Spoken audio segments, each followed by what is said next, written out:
கோபுரம் டிவி நேயர்களுக்கு இனிய வணக்கம். இன்று பிறந்தநாள் காணும் மற்றும் மணநாள் காணும் அத்துணை சகோதர சகோதரிகளுக்கும் எங்களது இனிய வாழ்த்துக்கள். பாபாவின் ஆசிகளோடு பல்லாண்டு காலம் நீங்கள் எல்லா வளங்களும் செல்வங்களும் பெற்று நலமுடன் வாழ வாழ்த்துகிறோம். பாபா அழைக்கிறார்.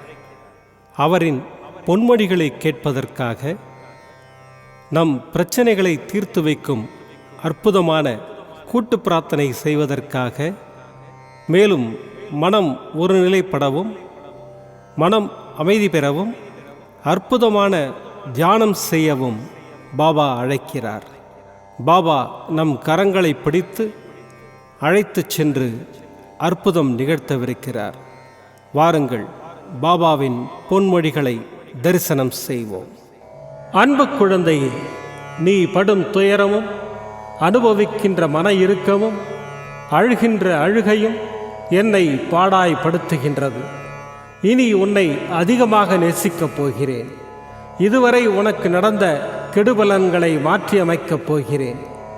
நீ புத்திசாலியாக இருந்து உன் குடும்பத்தை கட்டி எழுப்பு.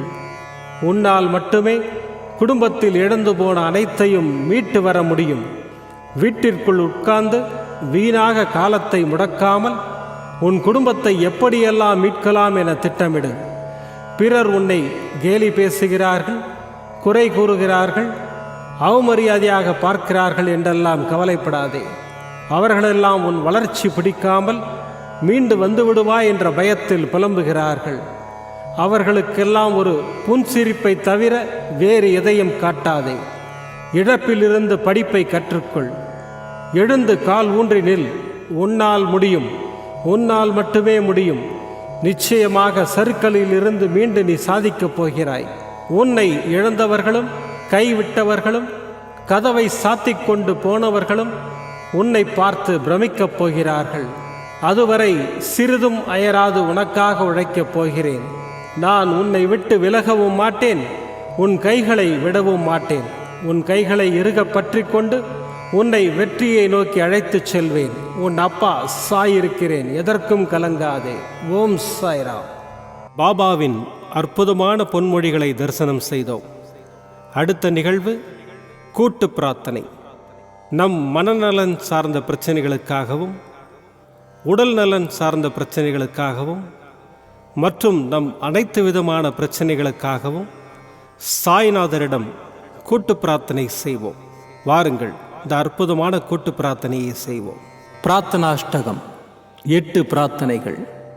சாந்தமான மனம் கொண்ட சாயிநாதரே, அறிவின் சிகரமே, அன்புள்ளம் கொண்டவரே, கருணை கடலே, உண்மையின் இருப்பிடமே, மாயை என்னும் இருளை அகற்றுபவரே, ஜாதி மத பேதங்களுக்கு அப்பாற்பட்டவரே, எங்களின் புரிந்து கொள்ளும் திறமைக்கு அப்பாற்பட்டவரே, அன்பின் இருப்பிடமே, ஷீரடி வாழ் இறைவனே, என்னை காப்பாற்றும், என்னை காப்பாற்றும்.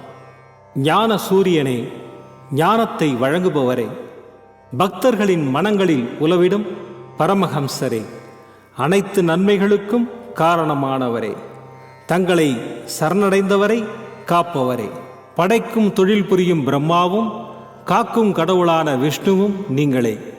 3 உலகங்களையும் யுகங்கள் முடிவில் தன்னுள் ஐக்கியமாக்கிக் கொள்ளும் ருத்திரனும் தாங்களே. நீங்கள் இல்லாத இடம் இந்த பூமியில் ஏது? எல்லாம் அறிந்த இறைவன் நீங்கள்.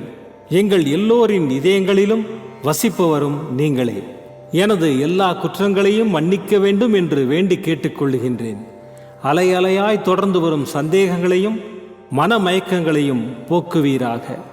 நீங்கள் கோமாதா, நான் பிறந்த இளங்கன்று. நீங்கள் சந்திரன், நான் சந்திரகாந்த கல். தங்கள் பாதங்கள் கங்கை நதி. பணிவுடன் இந்த தாசன் உங்கள் பாதங்களில் தலை வணங்குகிறேன். உங்கள் கைகளை என் தலைமீது வைத்து ஆசை கூறுங்கள். என் கவலைகளும் துன்பங்களும் பறந்தோடட்டும். இந்த கணு தங்களின் தாசன். இந்த 8 துதிகளையும் கூறி நான் உங்களை சாஷ்டாங்கமாக நமஸ்கரிக்கின்றேன். எனது பாவங்கள், துன்பங்கள் மற்றும் ஏழ்மை நிலை இவை யாவும் உடனடியாக விலகி ஓடட்டும். ஓம் சாய்ராம். ஓம் சாய்ராம். ஓம் சாய்ராம். அற்புதமாக கூட்டு பிரார்த்தனை செய்தோம். பாபா நம்முடைய கோரிக்கையை ஏற்று நிச்சயமாக நமக்கு அற்புதங்களை செய்வார் என்பது சத்தியம். இனி கண்களை மூடி பாபாவை மனதில் நிறுத்தி பாபாவின் அற்புதமான சக்தி வாய்ந்த மந்திரத்தை அனுபவிப்போம். ஓம் நமோ பகவதே சாயிநாதாய அமிர்தவாக்ய வர்ஷாய சகலலோக பூஜிதாய சர்வதோஷ நிவாரணாய ஷிரடிவாசாய சாயிநாதாய தே நமः. ஓம் நமோ பகவதே சாயிநாதாய அமிர்தவாக்ய வர்ஷாய சகலலோக பூஜிதாய சர்வதோஷ நிவாரணாய ஷிரடிவாசாய சாயிநாதாய தே நமः. ஓம் நமோ பகவதே சாயிநாதாய அமிர்தவாக்ய வர்ஷாய சகலலோக பூஜிதாய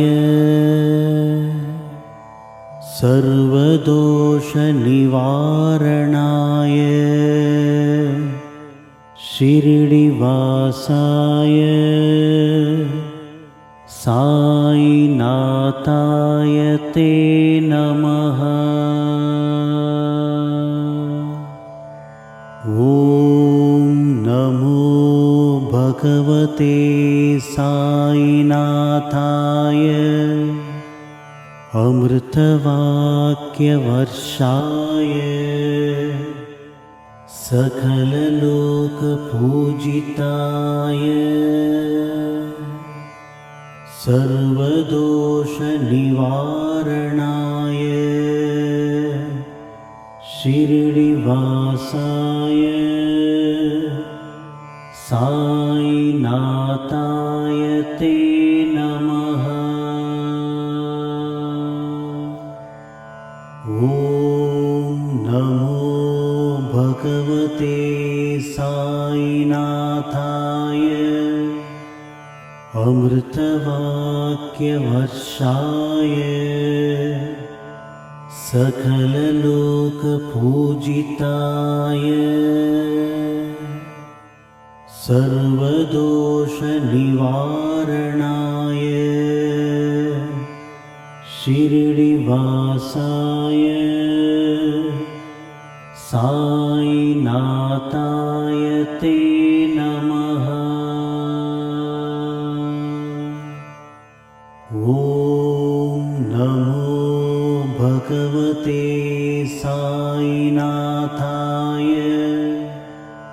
அமிர்தவாக்ய வர்ஷாய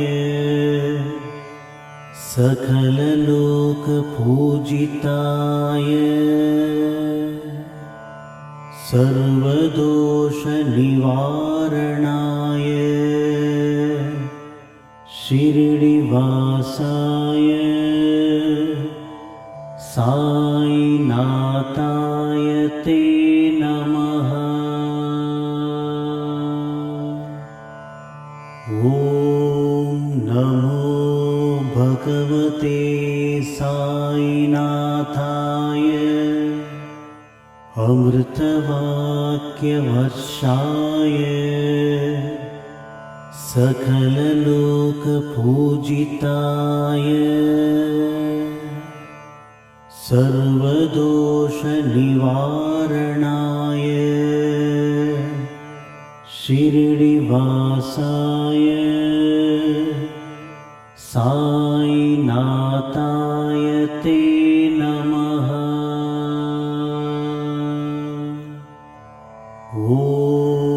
नमो भगवते साईनाथाय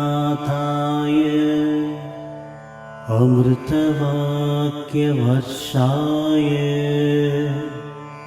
सकललोकपूजिताय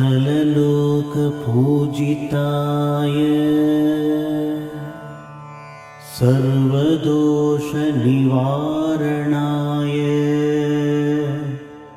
शिरडिवासाय साईनाथाय ते नमः। ॐ नमो भगवते साईनाथाय अमृतवाक्यवर्षाय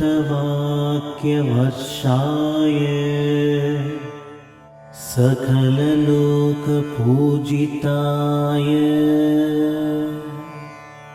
सर्वदोषनिवारणाय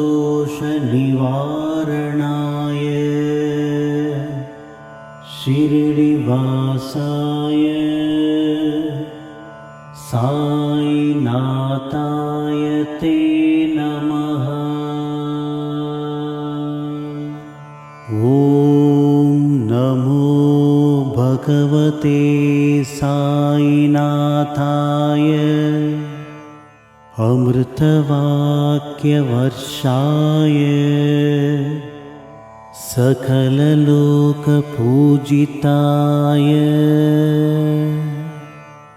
सर्वदोषनिवारणाय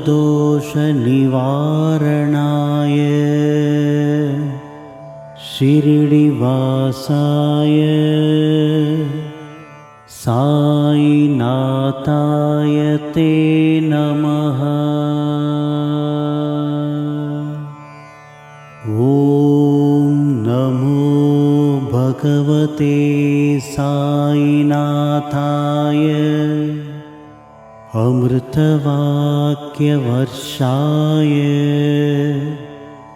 सकललोकपूजिताय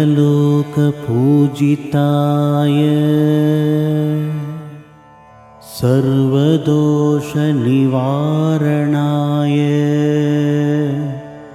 शिरडिवासाय साईनाथाय ते नमः।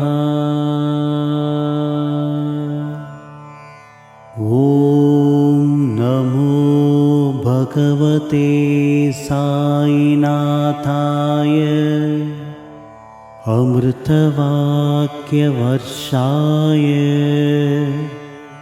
सकललोकपूजिताय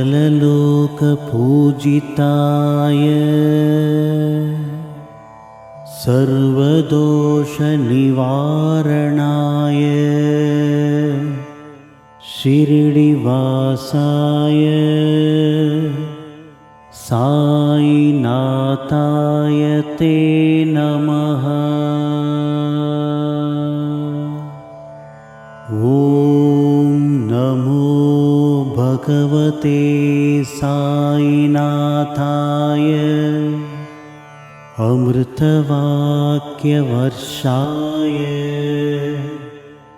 सकललोकपूजिताय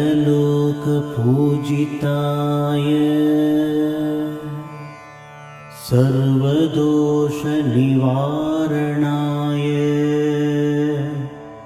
शिरडिवासाय साईनाथाय ते नमः। ॐ नमो भगवते साईनाथाय अमृतवाक्यवर्षाय सकललोकपूजिताय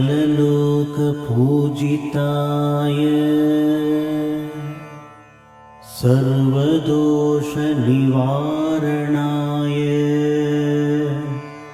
शिरडिवासाय साईनाथाय ते नमः। ॐ नमो भगवते साईनाथाय अमृतवाक्यवर्षाय सकललोकपूजिताय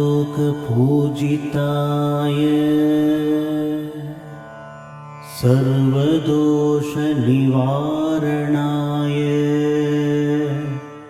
शिरडिवासाय साईनाथाय ते नमः।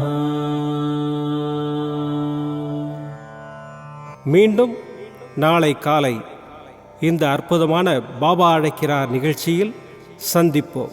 நன்றி, வணக்கம். விதம் விதமான பக்தி நிகழ்ச்சிகளை உங்களுக்காக தந்து கொண்டிருக்கிறது உங்கள் கோபுரம் டிவி. உங்களுக்கு பிடித்த நிகழ்ச்சிகளை லைக் செய்யுங்கள், உங்களுக்கு பிடித்த மாணவர்களுக்கு ஷேர் செய்யுங்கள். மேலும் சப்ஸ்கிரைப் செய்வதோடு மட்டுமல்லாது அருகில் இருக்கும் பெல் பட்டனை கிளிக் செய்து கோபுரம் டிவி நிகழ்ச்சிகளை உடனுக்குடன் தெரிந்து கொள்ளுங்கள். மற்றும் ஒரு மகிழ்ச்சியான செய்தி, கோபுரம் டிவி ஆப்பை கூகுள் பிளே ஸ்டோரில் ஃப்ரீ டவுன்லோட் செய்து கோபுரம் டிவி நிகழ்ச்சிகளை தொடர்ந்து கண்டுகளியுங்கள், பாருங்கள், ரசியுங்கள், பரவசமடையுங்கள். gopuramtv.com. பக்தி பக்திமயம்.